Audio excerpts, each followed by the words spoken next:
RFI et France 24 présentent... Hello la famille, bienvenue dans Légendes urbaines, l'émission faite par nous pour tous de RFI et France 24. Si je devais décrire notre invité du jour en une citation, je dirais « L'authenticité n'est pas quelque chose que nous avons ou n'avons pas. C'est un exercice pratique, un choix conscient, une volonté d'être honnête en laissant notre vrai soi être vu. » Oui, réel et authentique sont véritablement des adjectifs qui qualifient bien notre hôte. Se faire passer pour un autre, pour lui, c'est mort. Naturel en toutes circonstances, il a su imposer sa personnalité tant à travers sa musique que dans ses interventions filmées où à chaque fois il parle... Ben ouais, carrément il semble proche et familier, sentiment partagé par tous ceux qui l'ont écouté. Du coup, pas étonnant qu'il clame. Je m'insère dans ton crâne comme si ça faisait des années qu'on se connaissait. Ouais. Mais être ouvert et sincère est loin d'être aisé, particulièrement lorsque l'on n'a que 20 ans et que le succès est fulgurant. Aussi rapide qu'une Urus, au volant de laquelle tu te dis « Je peux plus ralentir. Il a conquis le game et l'industrie. Son ascension, impressionnante, est presque digne d'une fiction. Comme dans une série Netflix. D'ailleurs, quelques chiffres pour illustrer mes propos. Presque 180 millions de vues sur YouTube, 630 millions de streams, 2 singles double diamant, un EP et un album or, une centaine de concerts au compteur, dont un Olympia, un Zénith et un Accor Arena en préparation. Bon là maintenant... Je réalise, c'est pas une blague. Ben non, il est de retour avec un nouvel album plein phare, prévu pour le 10 octobre prochain, où comme à l'habitude, son énergie et son inspi, tout autant que ses lyrics plus matures, plus profonds, voire mélancoliques, rappelant subtilement qu'encore et toujours... Le cœur est gris, maintenant faut le repeindre.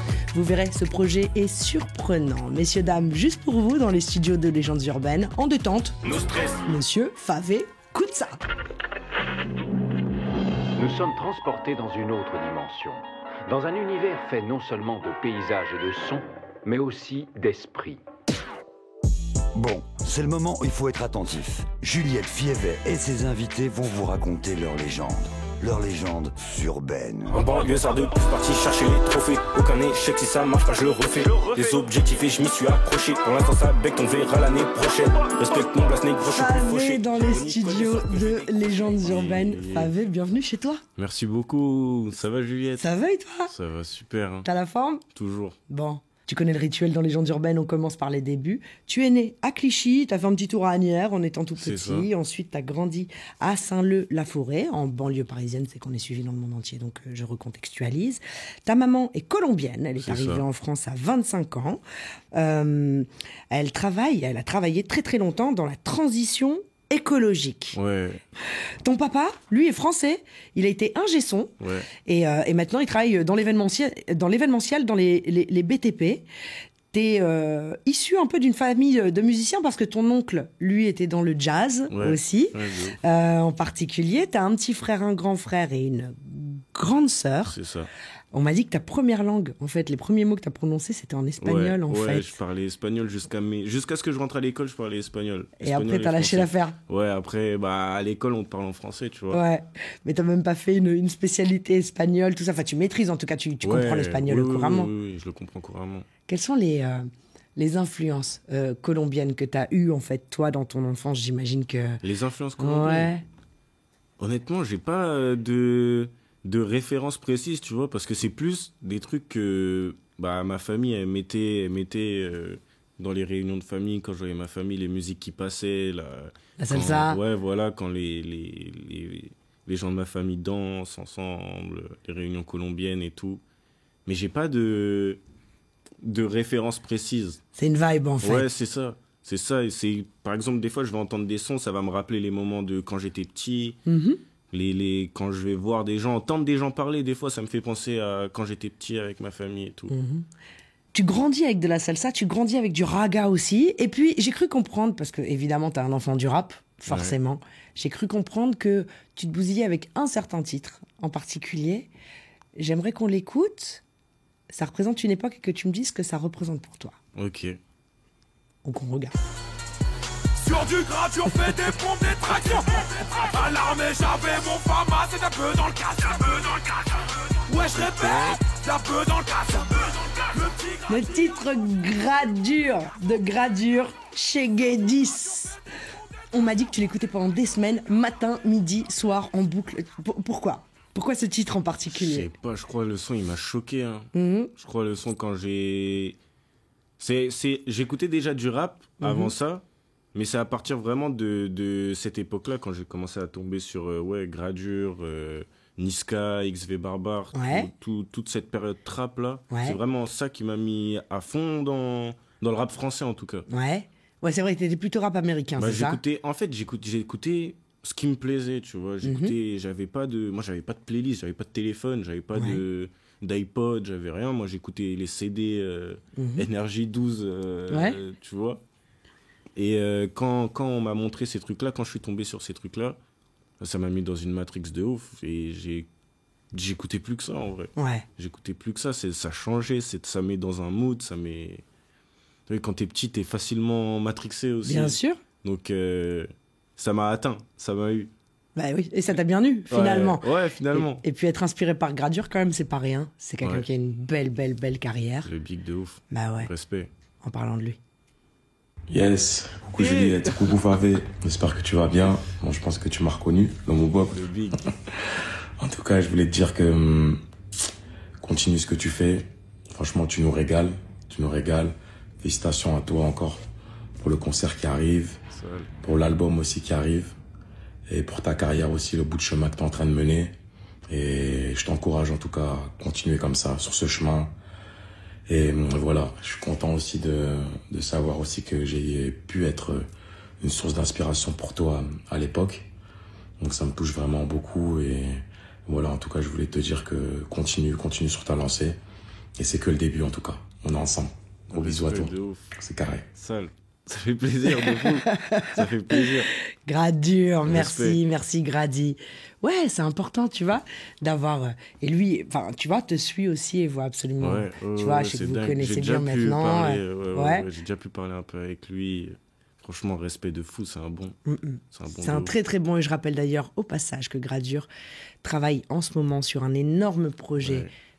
à l'avantage, pour mettre en avant et en lumière le Congo, et notamment, alors le Congo, les artistes congolais d'ici et du pays, des deux Congos, et puis il sensibilise aussi beaucoup sur la situation au Kivu. Donc voilà, force à lui, force à toi Gradure, bravo, parce que c'est une responsabilité d'être artiste et de transmettre. Tu te sens, toi, en responsabilité aujourd'hui de transmettre? Plus qu'avant, ouais. Plus qu'avant. Par exemple, sur cet album-là, je me sens plus en responsabilité que sur le premier album, tu vois. Là, je prends un peu d'âge.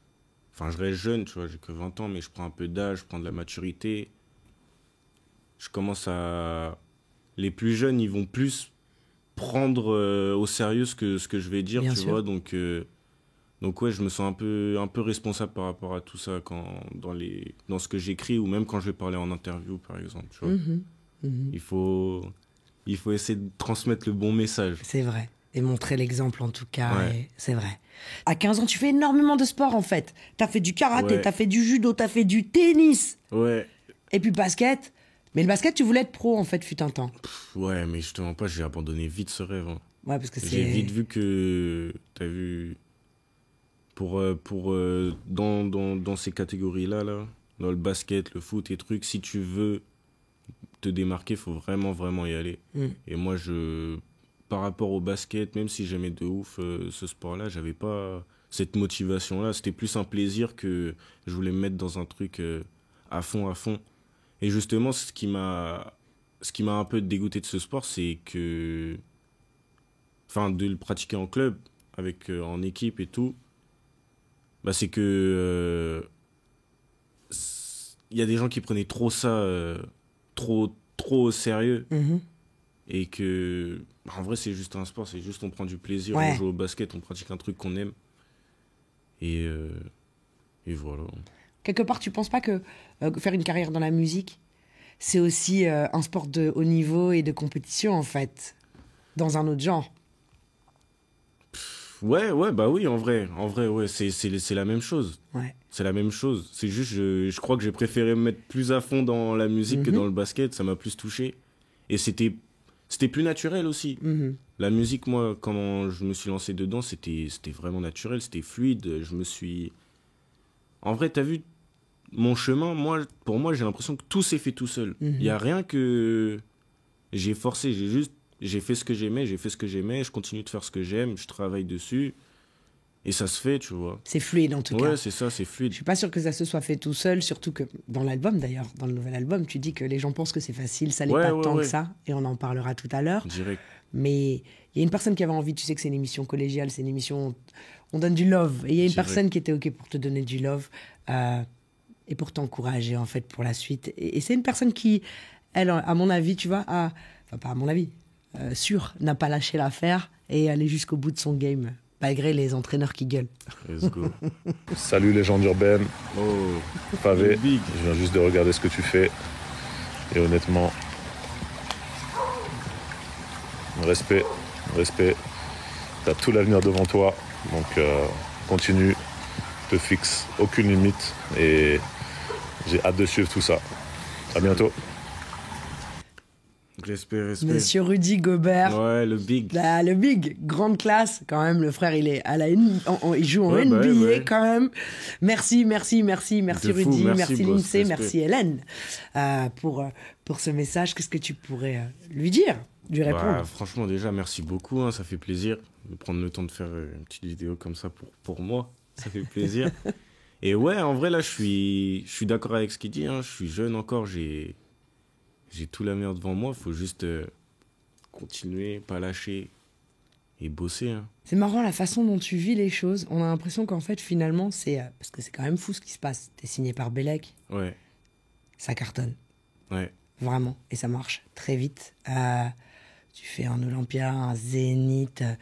Tu tapes des millions de vues, des millions de streams, des millions de vues, ouais. Et pour autant, tu le vis de façon très humble, je trouve. Qu'est-ce qui fait que tu as gardé les pieds sur terre? Parce que tu as clairement gardé les pieds sur terre. Bah, en vrai, t'as vu, moi, j'ai peur d'être un fou, genre. J'ai peur d'être vu comme un fou, comme un mec... Qu'est-ce qu'il fait, genre, en mode, comment il est devenu, lui? Moi, j'essaye d'être carré avec tout le monde, j'essaye d'être humble avec tout le monde, d'être moi-même, d'être le plus vrai possible, tu vois. Donc, s'il y a quelque chose qui me plaît, je vais le dire. S'il y a quelque chose qui me plaît pas, je vais le dire aussi. Et c'est pas parce que je suis favé ou je ne sais quoi que mon avis va plus compter que d'autres personnes, tu vois. Donc, non, moi, on va dire la méthode pour rester humble, c'est... Après, l'entourage aussi, ça fait beaucoup. Bien sûr. L'entourage, moi, surtout, en vrai, je pense que c'est mes potes. Hein. Mes potes, ma famille. C'est ça qui me permet de vraiment garder les pieds sur terre, de rester concentré. Parce que dans tous ces trucs-là de fame, tu peux vite te perdre. Exactement. Tu peux vite te perdre. Donc, d'avoir un truc qui te garde les pieds sur terre, qui te rappelle la réalité, c'est archi important. Pas être entouré que de personnes qui vont forcément dans ton sens. Donc, moi, on va dire, c'est 95% de mon entourage qui fait qu'aujourd'hui, je suis comme je suis.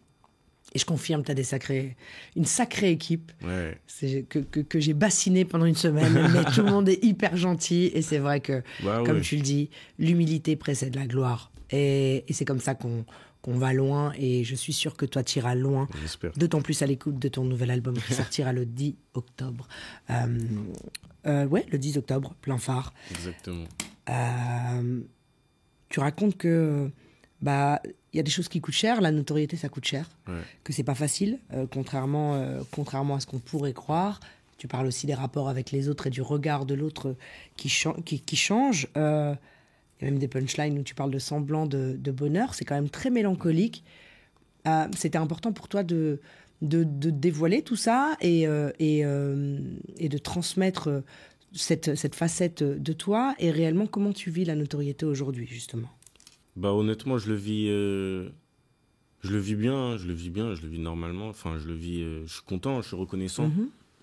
Je suis reconnaissant qu'on me reconnaisse dans la rue, que les gens viennent me voir, qu'on m'écoute, qu'on me reconnaisse.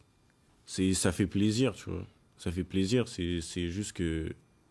c'est une autre vie. Tu vois, c'est une autre vie, c'est pas la vie c'est pas la vie du moi avant d'être connu, tu vois. La personne un peu plus discrète, la c'est personne ça, toi, un peu t'aimes plus être dans son discret coin. en plus, ouais. T'es exposé. Mhm. T'es exposé, peu importe ce que tu fais. Tes faits et gestes, ils sont vus. Tu te déplaces dehors, tu vas faire un truc, t'es vu. Tu vas être sur les réseaux sociaux, t'es vu. Les gens, ils voient ce que tu fais. Et on va dire que, sans me plaindre, hein, c'est juste le fait d'avoir d'être moins discret, que ma vie soit plus exposée, on va dire, c'est ça les choses qui me dérangent un peu plus, tu vois. Mon ami, il est déjà l'heure de se quitter. On a un rituel pour terminer l'émission qui consiste à passer un message universel aux centaines de millions de personnes qui nous suivent dans le monde. Ouh là là. Et ouais, ce serait quoi le message? Fallait me dire, j'aurais préparé. Un petit message? Ouais. Un petit message pour toutes les personnes. Prenez soin de votre famille. Prenez soin de vous, prenez soin de votre famille, prenez soin de votre santé mentale. Et travaillez. Essayez de toujours atteindre vos objectifs. Si vous les atteignez pas, réessayez. La vie, elle est longue. Faut se donner les opportunités. Et puis voilà. Gros bisous à tout le monde. Merci beaucoup, beaucoup, Favé. Je tiens à remercier aussi la boss Eloïsa, Jade aussi, Dembouz, Oyaski, ZK. On n'a pas réussi, mais l'intention était là. Kevin, Bellec, Guylaine, voilà, et tous ceux que j'ai oubliés. T'as une vraie super équipe et t'as vraiment beaucoup, beaucoup, beaucoup d'amour autour de toi, mais je pense que tu le mérites. La famille, je vous donne rendez-vous la semaine prochaine, même heure, même endroit. En attendant, rendez-vous sur la chaîne YouTube de Légendes Urbaines pour la version longue avec Favé, au cours de laquelle on s'est raconté plein de choses merveilleuses, parce qu'il est merveilleux. Et puis, comme à l'habitude, je dis paix, amour, lumière sur vous. One love la famille, one love Favé. Yeah.